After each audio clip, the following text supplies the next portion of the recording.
Falando ainda de mercado da bola do Flamengo, porque o Jornal dos Esportes soltou a seguinte nota: exclusivo. Flamengo negocia retorno de Renier. Renier deve ser o primeiro reforço do Flamengo na janela de transferência. Sem espaço na Europa, o meia negocia um empréstimo de 1 ano com o clube que o revelou, segundo apurou o Jornal dos Esportes. Eu fui ouvir dirigentes do Flamengo e também empresários do atleta, lembrando que o Renier é agenciado pelo escritório do Juliano Bertolucci, que tem uma ótima relação com a diretoria do Flamengo. O que me foi falado dos dois lados é: Renier não procede, Renier não tem o interesse de voltar agora para o futebol brasileiro, quer tentar se firmar no futebol europeu e até o momento, de fato, ele não conseguiu. E lembrando, ele ainda pertence ao Real Madrid. O Real Madrid pagou ao Flamengo 35 milhões de euros para contratar o Renier. E para quem acha que o Real Madrid acerta em todas, uma hora vai errar. O Renier, de fato, foi um erro, digamos assim, porque não deu certo. Não que o jogador seja ruim, muito pelo contrário. Eu queria o Renier no Flamengo, eu gosto muito do futebol dele. Mas no Real Madrid, o Renier, de fato, não conseguiu se firmar. Então, mas também, gente, vamos lá, 35 milhões de euros para o Real Madrid hoje não é nada. E nem na época, não é nada. Não é nada. Para eles não é nada. A verdade é essa. Mas sobre Flamengo e Renier, pelo menos até o momento, não procede. Vamos agora para o assunto principal do vídeo, que o Flamengo está de olho em meia da Lazio. É isso mesmo que soltou o jornalista Matheus Leal. Segundo ele, o Flamengo está de olho no meia Marcos Antônio. Para quem não conhece Marcos Antônio, ele tem 23 anos, começou no Atlético Paranaense, passou pelo Estoril de Portugal, passou também pelo Shakhtar da Ucrânia. Em 2022, 2023, chegou ao Lazio, da Itália, e na última temporada, a temporada 2023-2024, ele atuou pelo PAOK, da Grécia, por empréstimo. Vai retornar ao Lazio agora. Ele, com apenas 23 anos, tem essa rodagem aí no futebol brasileiro e também no futebol europeu.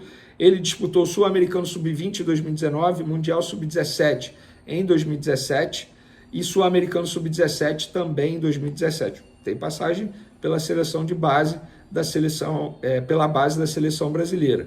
Não é um jogador ruim, muito pelo contrário, um jogador extremamente interessante. Eu ouvi aqui um empresário do atleta que me disse o seguinte: Vene, querer, no caso o Flamengo querer, é um exagero. Eles querem entender e, dependendo das condições, o jogador pode interessar. No Flamengo, o que um dirigente do Flamengo me disse foi o seguinte: interessante jogador dentre os mais de 150 jogadores em observação pelo scout. Ele é um deles, mas não tem nada não, nenhuma negociação.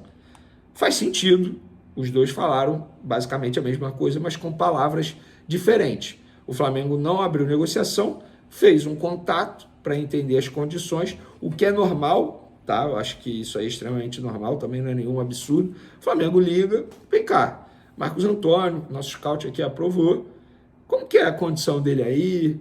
A Lazio aceita vender, quer emprestar. Ele tem contrato com a Lazio até junho de 2027. Estamos em junho de 2024. Tem mais 3 anos de vínculo. Obviamente, a Lazio, se for vender, vai pedir um valor relativamente alto. Pelo que eu conheço da diretoria do Flamengo, eu não duvido nada tentar um empréstimo como opção de compra. Então, aí está, meus amigos, o Flamengo negociando com o Marcos Antônio e talvez a possível volta de Renier. Eu acho que o Renier não volta, cara, porque tem um detalhe bem importante. O Renier, apesar de já ter passado por vários clubes da Europa, atualmente é do Real Madrid, né? Mas não joga pelo Real Madrid faz um bom tempo. Já foi emprestado ao Borussia Dortmund, já foi emprestado ao Girona da Espanha, já foi emprestado ao Frosinone, está emprestado ao Frosinone, né? Agora, no caso, um time que disputa a Série A italiana. O Renier, cara, tem apenas 22 anos. Vale lembrar isso, tá? Ele tem contratos com o Real Madrid até 2026. Então, cara, é um negócio bem importante. Um detalhe bem importante, que ele ainda é do Real Madrid. Ele ainda vai tentar sorte na Europa, eu aposto que ele ainda vai tentar sorte na Europa.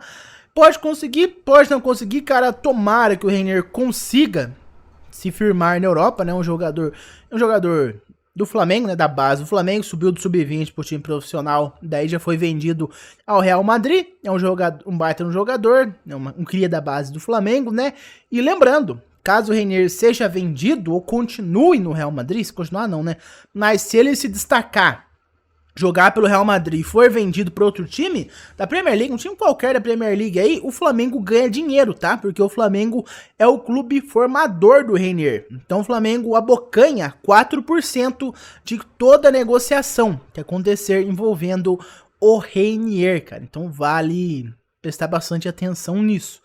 Pode parecer pouco, 4%, mas se ele for vendido por, sabe, cara, 10 milhões de euros, o Flamengo já pega 400 mil euros, dá 2 milhões de reais, dá mais de 2 milhões de reais. Então, é um negócio bem interessante, sabe? Porque é euro, né? Vai transferir, multiplica por 5, então qualquer quantiazinha aí de euro já vira um baita, alguns milhões de reais. Então, tomara que o Reinier consiga se virar lá na Europa, né? Tanto por conta desse detalhe do Flamengo, tanto porque é um jogador da cria da base do Flamengo, um jogador jovem, né? Vamos torcer aí pro Reinier conseguir dar a volta por cima. Agora sobre um meio-campista, eu não tenho tanta certeza assim quanto a necessidade do Flamengo contratar um meio-campista. Porque, vamos lá, o Flamengo pode contratar até muito jogador, não quer demais, né? Jogador de qualidade nunca é demais. Mas, cara, o Flamengo deveria focar, na minha opinião, na defesa. Tanto na zaga, talvez, com a possível saída do Davi Luiz esse ano, quanto na lateral direita. A lateral direita, pra mim, não sai da minha cabeça que o Flamengo precisa de mais um lateral direito urgentemente, cara. O Flamengo tem apenas o Varela, que é constantemente convocado pela seleção uruguaia, e o Wesley, que é um garoto da base. Não é justo você jogar nas costas do Wesley, um cara tão novo assim, a responsabilidade dos resultados do Flamengo, cara. Ele é um cara novo, subiu da base recentemente. Não é justo você jogar nas costas dele o resultado do jogo do Flamengo. Ele faz muita cagada, faz, cara, mas não era pra ele ser o reserva imediato. O Flamengo devia ter um lateral direito reserva dele, que no caso seria o Mateuzinho, né? Se o Flamengo não tivesse emprestado ele ao Corinthians, ou vendido agora, não me recordo, se o Flamengo emprestou ou vendeu o Mateuzinho pro Corinthians. Acho que vendeu o Mateuzinho pro Corinthians. Então, teria o Varela, o Mateuzinho e daí sim o Wesley, cara. O Flamengo precisa de um lateral direito, porque o Wesley é um cara pra entrar, jogar alguns minutos, não jogar um jogo inteiro igual na Copa América. Só vai ter o Wesley. Só vai ter o Wesley de lateral direito do Flamengo. Então, não é justo isso, cara. O Flamengo precisa ter um lateral direito reserva e deixar o Wesley lá entrar de vez em quando, pegar ritmo de jogo, melhorar, porque a pressão de jogar no Flamengo é algo pra poucos. É algo pra poucos. O Igor Jesus sentiu essa pressão quando saiu chorando de dentro de campo, sabe? É algo para poucos, cara. O Gabigol sentiu isso desse ano, sentiu isso ano passado. Então é algo que, na minha opinião, o Flamengo precisa urgentemente de um lateral direito. O meu campo, pra mim, é bom, mas tá longe de ser a prioridade, na minha opinião. Mas por enquanto foi isso, meus amigos. Muito obrigado por ter me ouvido até aqui. O videozinho saiu tarde, peço até desculpas a vocês, mas antes tarde do que nunca, né? Deixe seu like, se inscreve no canal e também aciona o sino de notificação. Eu vejo vocês no próximo vídeo. Um abraço a todos e até mais. Vamos, Flamengo!